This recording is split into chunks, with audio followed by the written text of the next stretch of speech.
Hello again, welcome to another edition of CropLife Retail Week. Paul Schrimpf with Eric Sfiligoj again. Back after, I don't even think I watched the video last week, and that's sad. Okay, I'm sure guest talker Matt Hopkins is going to love hearing that. Matt, Paul really does still care, despite what he's saying. If I'm not in it, it doesn't matter. That's what I always say. Okay, fine. I'm so full of myself. So anyway. So where were you last week that you were not here? Speaking of full of myself, we were at the Vision Conference, which we host, Meister Media, PrecisionAg brand, and it was me and Jim Selecki and Dave Ferbato were the impresarios of the entire event. What was really nice about it was very little discussion about venture capital, very little discussion about future investments, very little discussion about exits and all the other stuff, I'll say, that tends to get talked about at some of these future conferences. It was really, we had about 175 people there, and the stakeholders are really making it happen. It's not a lot of speculation. It's really, where are we and where are we going to be in the next 3 to 5 years, and what are the things that are the steps that we need to take moving forward across the industry to collaborate, to cooperate, to merge, to work together in whatever way we can to advance technology in ag. So from that standpoint, it was great. I mean, people told us after the fact that was really the thing that makes a difference is things actually are getting done. It's less speculative and more actionable and all kinds of good stuff like that. So which is perfect because that's exactly, I think, when we started this thing in 2016, we really wanted to get to that. How do we make it this actionable? It's bringing all the characters together who are influencing this market and getting to work as one. So that was good. Okay. So so it was great. And I hear the winery tour went well as well. Yeah, the winery tour. We had our cameraman Tyler was on the bus, and I think he almost threw up on the way down the hill. But we made it. I hear it was a little snowy. Yes. Mountain passage, and it was like 3 feet of road and then a cliff, which I might put it the fear of God. Yeah, and it was snowy, so that And Seattle, don't forget to add that part of it. People in Seattle, they're not that great with snow because like half the city was closed. So, but we trudged down to the winery. We made it. We survived.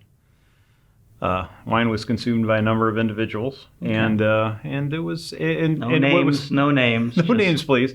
But of course, it was what was really interesting was the winery there, Chateau Saint Michel, works a lot with technology, and really they've employed a lot of really cool things. And the way they've really judged it based on ROI and value was really interesting to the crowd. It was probably like 20 questions at the end, which is amazing for any session when you get that many questions. He went 15 minutes over. Wow. And that was the only thing standing between them and the wine, so they were interested in what he had to say. So it was pretty fascinating, really, that the tour was and the whole conference. So we had a lot of fun, and it was great learning. So and I must add, too, that I know St. Michel's wines are the ones I drink at home. I particularly like their Gewürztraminer. Very, very good, if you've not had it. Well, good for you. That's awesome. All right. Well, speaking of precision stuff, Paul, I know last week I spent the time in Madison, Wisconsin at the Wisconsin Agribusiness Classic. And to all my friends there and everyone I saw at that meeting, I enjoyed seeing you all. The mood at the show, Paul, was fairly positive. Everyone was looking forward to a 2020 season being stronger than 2019. The one thing I'll add is the Wisconsin Agribusiness Association, who puts on that meeting, one of the things they shared with me is they're holding an unmanned aircraft systems training class coming here February 4th and 5th up in Appleton, Wisconsin. This is for anybody who's interested in drones and wants to learn about some of the FAA regulations and how you handle drones in your business. So we'll put the web address up on the screen here if you're interested in attending the meeting. You can find out more that way, and I'm sure my friends at WABA would be happy to help you out. So unmanned aircraft systems training. So drone school was trademarked, maybe? I don't think it was, but that's what they're calling this. So that's awesome. That kind of stuff is needed. So good deal. Yes. So just a little bit of news to share with you on the harvest crop front.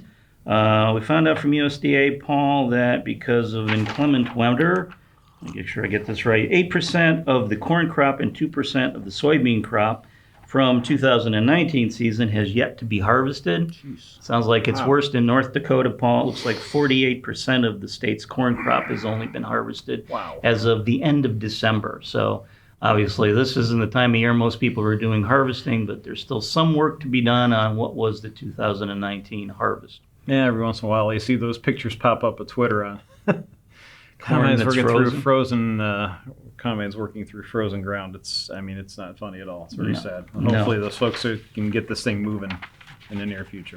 Hopefully. We'll see what the weather cooperates. And then one other thing, Paul, here's the trivia thing question. How well you know your American history.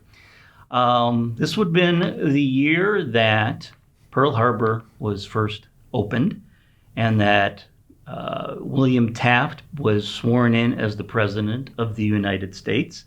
And also the last time this particular low harvest number or low planting number happened.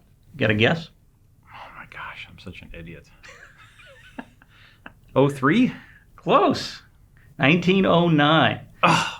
We found out this week, according to the USDA numbers, there's 30.8 million acres of winter wheat being planted here in 2020. And that is the lowest number since 29.2 million acres were planted back in 1909. So if you're looking for winter wheat, won't be as much of it. According to the article from USDA, farmers are turning towards higher profit margin crops such as corn and soybeans and moving away from winter wheat. When will we stop making history, sir? We just keep making history. We keep making month history. after month. Yes. And then we do have a bit of sad news to share. We found out just as we were getting ready to go on camera that our good friend Ron Farrell has unfortunately passed away after a long illness. Paul, you want to talk a little bit about your relationship with Ron? I know you go back a little further than I do with him. Well, Charlotte Zine, the longtime editor, had been there 40 years at the time when I started. I talked to her, it was in 1998. I was looking for suggestions of people to talk to about it in the industry, just to get a sense for the business and what I should be looking out for as a new editor. And she sent me to Ron, and I took a flight to Kansas City and sat with him at a restaurant not too far from the airport, and we spent about 3 hours with me, kind of giving me the lay of the land of the industry, as much as you can get in 3 hours. And of course, it takes many years to really accumulate enough knowledge to be worth anything, but certainly that first encounter was really made a great impression on me. And he was my mentor probably for, pretty much for my entire career. He's been the guy I've gone to when I've got a notion or a trend or a thing I'm thinking about, or maybe a story I want to write. I'd send him an email or drop a phone call, and he would never hesitate to give me as much time as I needed to tell me that I was full of baloney or I was on target or somewhere in the middle. And Ron was the one that taught me to predict things and then say, but then again, I might be full of hot air. I don't know. And so he always knew how to hedge his prediction at the end. He'd been sick for some time, so it was still very sad and shocking to hear of his actual passing. But yeah, I know he'd been ill and had battled it for a number of years. But of course, the thing that everybody remembers about Ron is his little pin on his lapel that says attitude, and he had that every time I ever saw him, and it always reminded you, to have a positive attitude. It was all what you brought to the relationship, and what you brought to any situation was a big part of how much success you'd have at the end of the day. Fortunately, this past summer, in June, I went to Kansas City, and I spent, almost as a book closure, I spent 3 hours with him having breakfast and kind of going over some of the industry things that were going on. And although he got tired at the end, he gave everything he had. He talked and shared as much as he possibly could. So there's so many other things that can be said, and I'm sure we'll cover some things, in issues and online. But it's really a tough loss for the industry. But at the same time, one, I'm happy that he's moved to a better and less painful place, and two, there's so much joy in all the work that he did and all the things that he brought to the industry.